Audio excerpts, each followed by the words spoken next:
The magnificent Colorado River is one of the natural wonders of the world. Originating high in the Colorado Rockies and running 1,400 miles to the Gulf of California in Mexico. Hi, I'm Robert Fuller. Please join me and my guest celebrities in the coming weeks. If you do, you'll share with us the excitement and adventure of exploring the spectacular land created by the mighty Colorado River.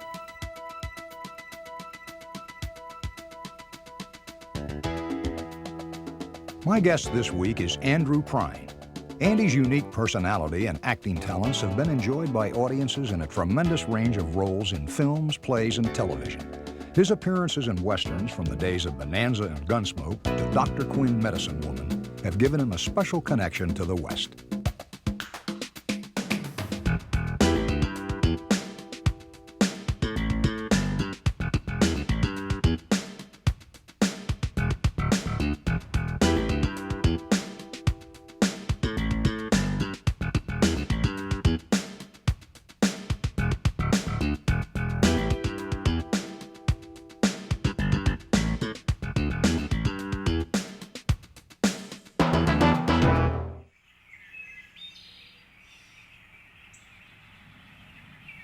I'm standing in God's country, about 8,000 feet up in the Colorado Rockies, 85 miles west of Denver in Granby, Colorado.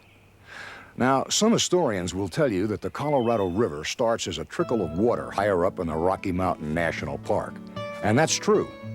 But that trickle flows into Lake Granby, and then flows out of this headwater to become the Grand, as she used to be called. Today it's called the mighty Colorado River.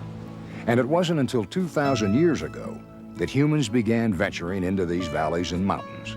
The Utes and then the Arapaho controlled this vast area until the United States government acquired 358 square miles in the huge Louisiana Purchase of 1803. In 1843, Scenes in the Rocky Mountains was written by Rufus Sage. He spent 4 years exploring the area. We hope to bring you some of the excitement he must have experienced in our adventure down the 1,400-mile run the Colorado makes to the Gulf of California. The Ute Indians call the land running along the Colorado from Granby to Glenwood Springs their Magic Valley, and for good reason. Each season here has its own magic for fishermen, hikers, hunters, and skiers. There is magic here for everyone. This week finds us 4,000 feet up on the Colorado Plateau in Moab, Utah. Moab is the only city in Utah on the Colorado River.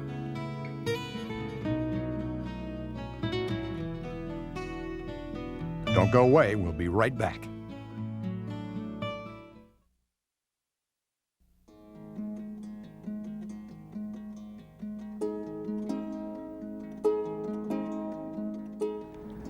Nothing else you've seen in America can prepare you for the canyon fantasy lands of Moab's Colorado River Plateau. Moab is Utah's only city on the Colorado, and for good reason. The Indians and outlaws that roamed these formidable canyons kept settlers out until the 1870s, when Mormon missionaries finally made it a permanent foothold. When you come to Moab, you begin a unique Colorado River adventure. How you doing, Andy? Well, I tell you, Bob, standing here right smack in the middle of Arches National Park, I feel like a guy in a time warp. I know. You know, these monstrous works of art have taken millions of years to sculpt. It's overwhelming. Well, you haven't seen anything yet. Come on.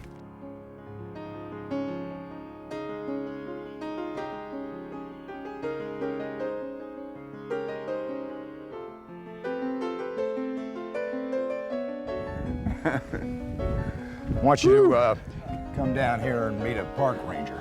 Oh. Andy, I'd like you to meet David Williams. Hi, Andy. Dave. Good to meet you, Andy. Good to see you. David's going to take a little time off this morning and tell us a little bit about how these arches were formed. Good. Yeah, most of the arches in the park are formed by the freeze-thaw cycle of water.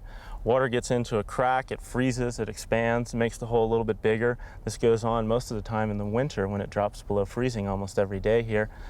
We really have no idea how long it takes. We know it's still going on, the process is still going on, but to figure out how old an arch is or when it formed, we really have no idea about that. Huh.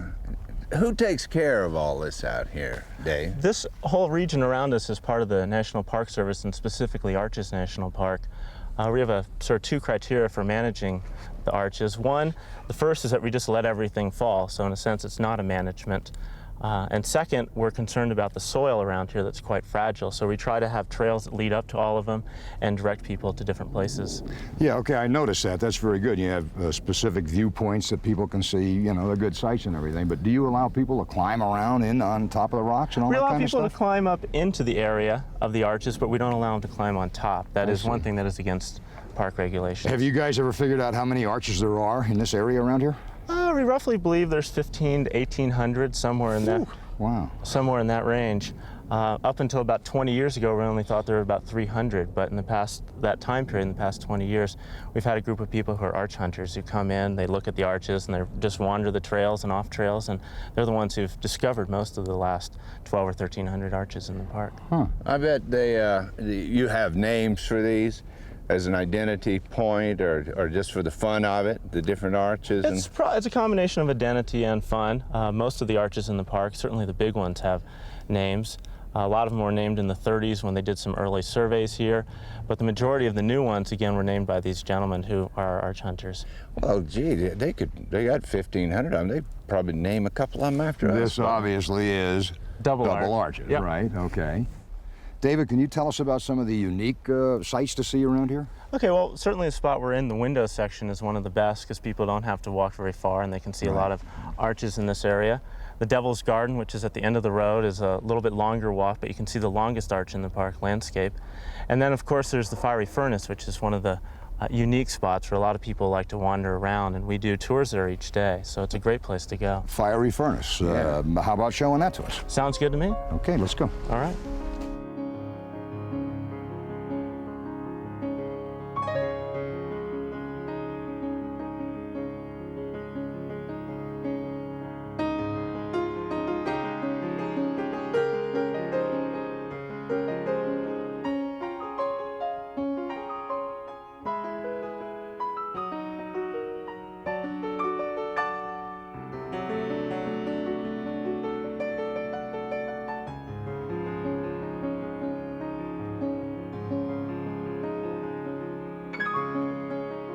So you get to take people on the 2-mile hike sometimes too, huh? Yeah, I get about 2 or 3 times a week where we get out there and hopefully don't lose too many people.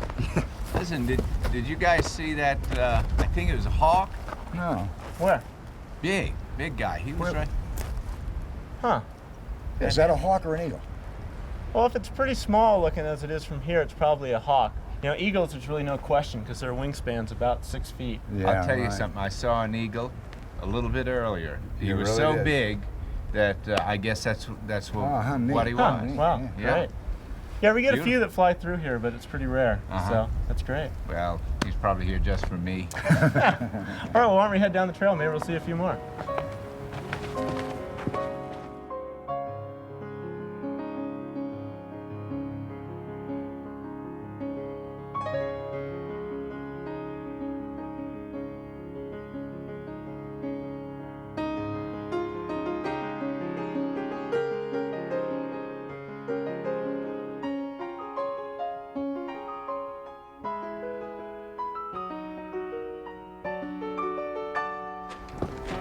Well, Drew, I don't feel too bad about not playing tennis this week after all this exercise.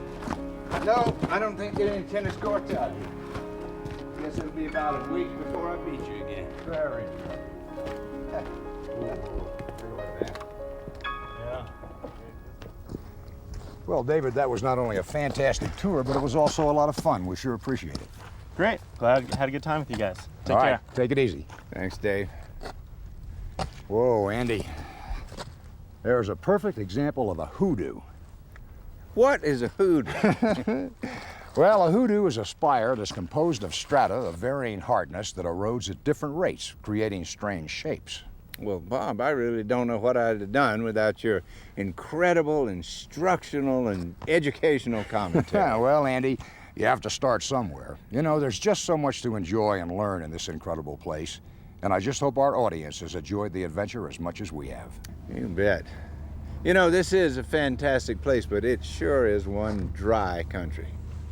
Oh, yeah? Well, I know a way we can cool off. You do? How? How'd you like to go rafting on the river? What an idea. Let's do it.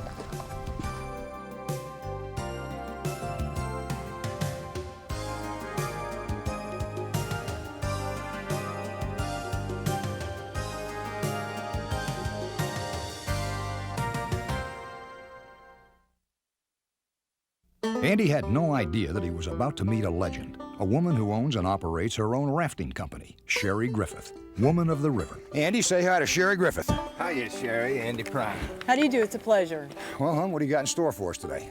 Wow, how about 24 miles of the mighty Colorado River? Sure sounds good. That work for you? You got a license to drive this thing, don't you? Well, it's a chauffeur's license, isn't it? That's good enough. Okay, Let's get go. going. All right. Which way? Okay, just straight back. All right.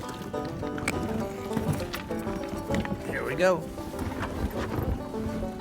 Best seat in the house. Ah, this is nice. 2 down front. I like it. Well, we're off, partner. Well, isn't it great? It floats. See. Isn't the scenery great? Now, a lot of great blue herons are along here. See on the right? Oh, yeah. A lot of the beaver come down through here. Do you ever see any of them, or are they shy? Oh, in the evenings, you see them all the time. Here you go. Yeah. Look out. Now, beaver, muskrat, the coyotes will come down. A lot of deer. Deer, bighorn sheep. You see some big Oh, this area has the largest herd of bighorn sheep of anywhere in the U.S. Well, in the world, desert bighorns. Yeah. That's interesting. You say the beaver, of course they can't build a dam in this. Oh, 'cause they you can't build a dam. dam the mighty Colorado. So they come out and swim. So they just burrow swim. in on the shore. huh? You show me a beaver Not that in- can dam this. Yeah. You'll be looking at a big beaver. Big A beaver. while ago, that was a beaver slide we saw. That was a beaver slide. Now, they'll make their houses in mud banks, and this is all rocky right in here. They just make a little house in the mud banks. Look what's up ahead, Andy. This Gotta looks real. Get right up on the front. Let's pull over and get our stunt man. Mr. Prine, stunt man, please. Oh yeah, Surf City, man. Looks like it to me.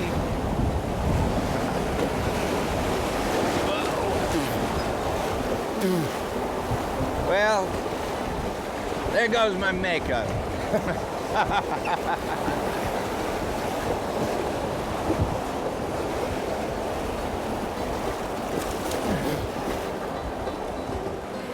This sure beats the back lot, doesn't it? Yeah, it really does, doesn't it? And the wind machine. And buckets of water they just toss on you. Absolutely. This is great, Sherry. Isn't this nice? Over here is a rancher's place. He runs his horses up in here. Geronimo was shot in here. This is part of what's left of the Geronimo set. Somebody actually has a ranch. Back there. Yeah, right up above there. Yeah.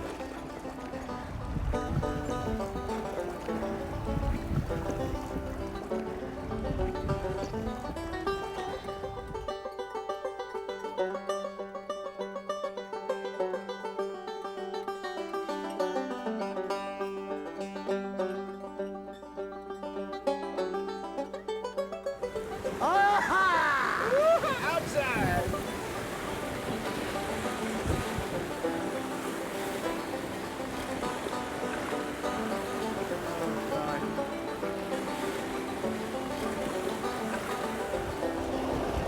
Are you hanging on back there? I hang on to the oars.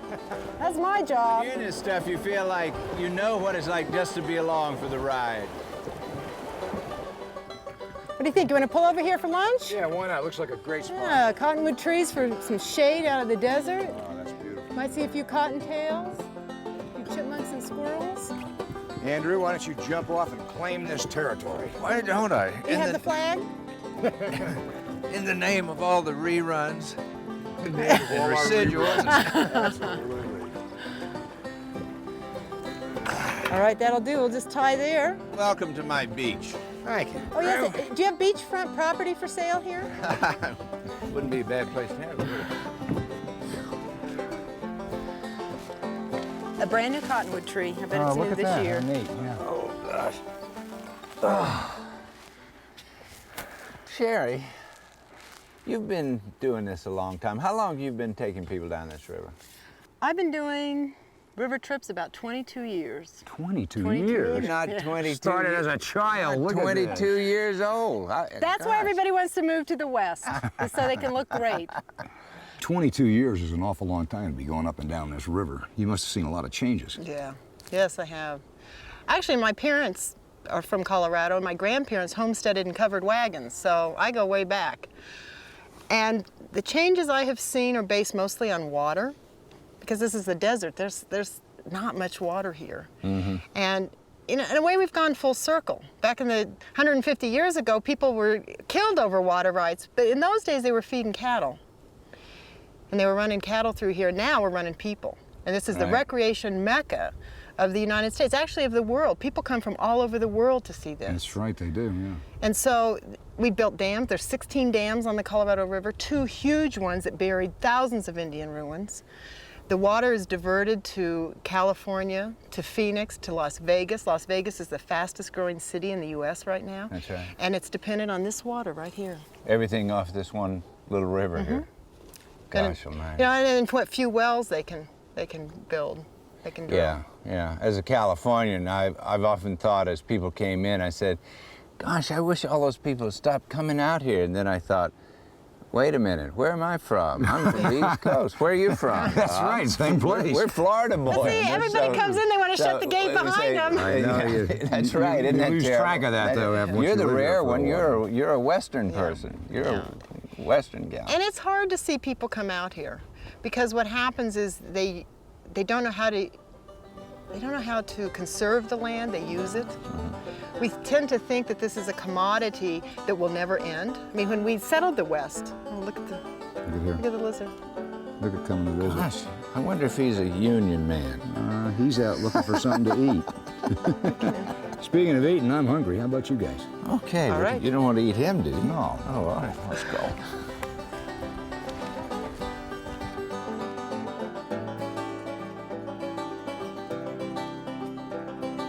Don't go away. We'll be right back.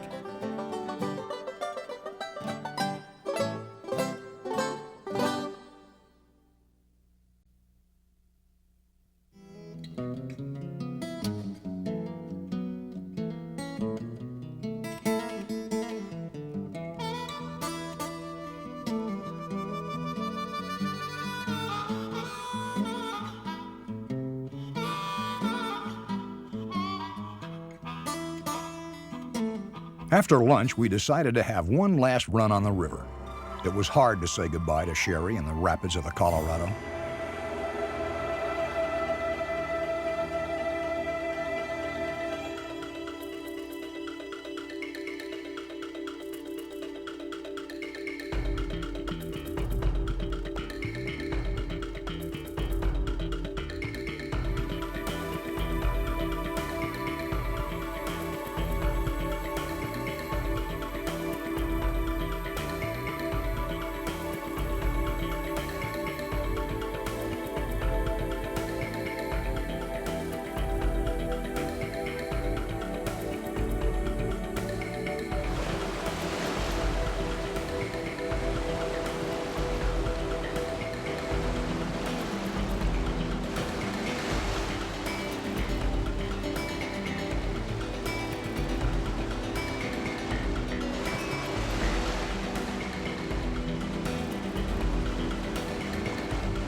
Andy and I got so pumped up rafting, we felt we should really challenge ourselves with the biggest cliff we could find for rappelling, and we found it.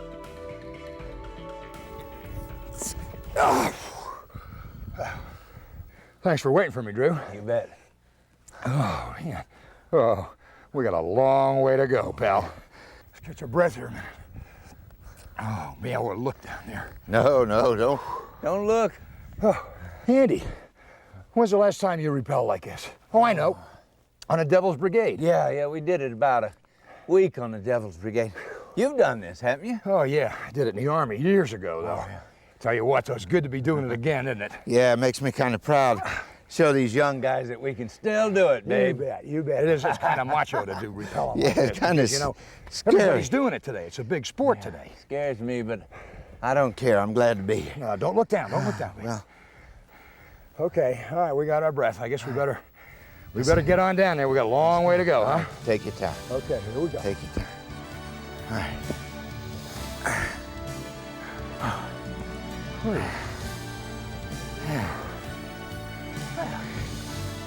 That wasn't too bad, was it? Andy and I have had a wonderful time. We hope you have too.